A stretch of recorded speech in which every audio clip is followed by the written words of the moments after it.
Hello and welcome to Adon. Question है solve the differential equation x dy by dx plus cot y is equal to 0. So हमें observe करना है कि हमें कौन सा मेथड यूज करके ये इक्वेशन सॉल्व करनी है. हमारे पास सबसे पहला मेथड आता है सेपरेशन ऑफ वेरिएबल्स, जिसमें क्या होता है जो इक्वेशन होती है उसे हम सेपरेट कर पाते हैं, जिसमें y की एक तरफ आ जाते हैं वेरिएबल्स और x वाले एक तरफ आ जाता है.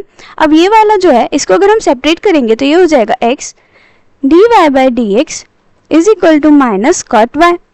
अब इसको हम लिख सकते हैं dy by cot y is equal to minus में dx डिवाइडेड बाय x, जिसको हम लिख सकते हैं dy बाय कॉट y है that is 1 upon cot y is equal to minus 1 upon x dx. अब हमें पता है कि 1 अपॉन कॉट y किसके इक्वल होता है, tan y के. तो ये हो जाएगा tan y dy is equal to minus 1 upon x dx.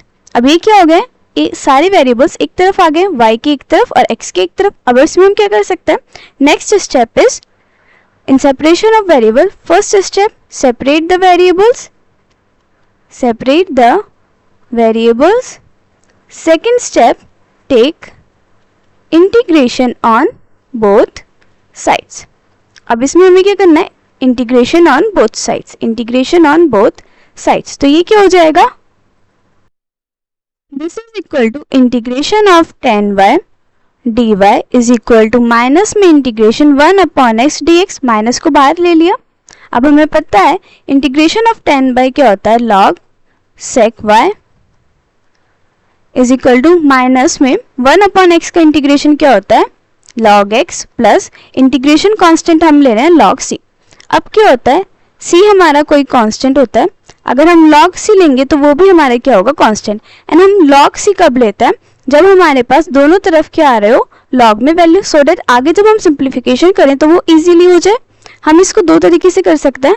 पहले log sec y plus log x is equal to log c हो जाएगा, ये वाली टर्म इधर आ जाएगी. नाउ log की प्रॉपर्टी यूज करेंगे. हमें पता होना चाहिए log a plus log b is equal to log a multiply b. ऐसे ही log a minus log b is equal to log a divided by b. And again next property is log y is equal to x. This imply y is equal to e raise to the power x. यहाँ पे हम क्या कर रहे हैं, log a plus log b की property use कर रहे हैं. तो ये क्या हो जाएगा, log a multiply b that is x sec y is equal to log c. अभी क्या होता था, log cancel by anti log. तो हमारे पास क्या बचेगा,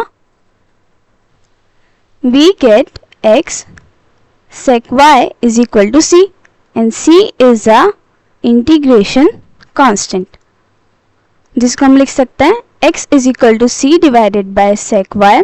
अब sec y क्या होता है, 1 अपॉन sec y क्या होता है, it is the inverse for cos y. So ये हो जाएगा x is equal to c cos y.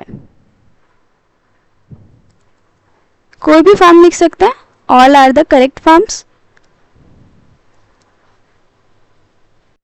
Here अगर हम log c की जगह कोई एक कांस्टेंट ले लेते तो हमारे पास क्या डिफरेंस आता.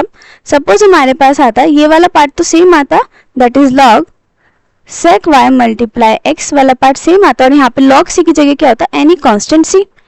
फिर ये क्या हो जाता, sec y x is equal to e raise to the power c. अब हम यहाँ पे क्या करते हैं, e raise to the power c क्या है, ये भी एक कांस्टेंट ही है. सो इसको हम कोई एक अलग कांस्टेंट मान लेते हैं, सपोज c1. देन हमारा अगेन ही क्या हो जाता है, sec y x is equal to c1. वापस से हमारे पास क्या हो गई, यही फॉर्म आ गई. सो नो मैटर वेदर हम यहाँ पे कौन सा फॉर्म में कांस्टेंट ले रहे हैं, हमारे पास आंसर सही ही आएगा. हम log इसलिए लेते हैं ताकि सिंप्लीफिकेशन इजी हो जाए और ये log वाला पार्ट यहाँ पे कैंसिल हो जाए.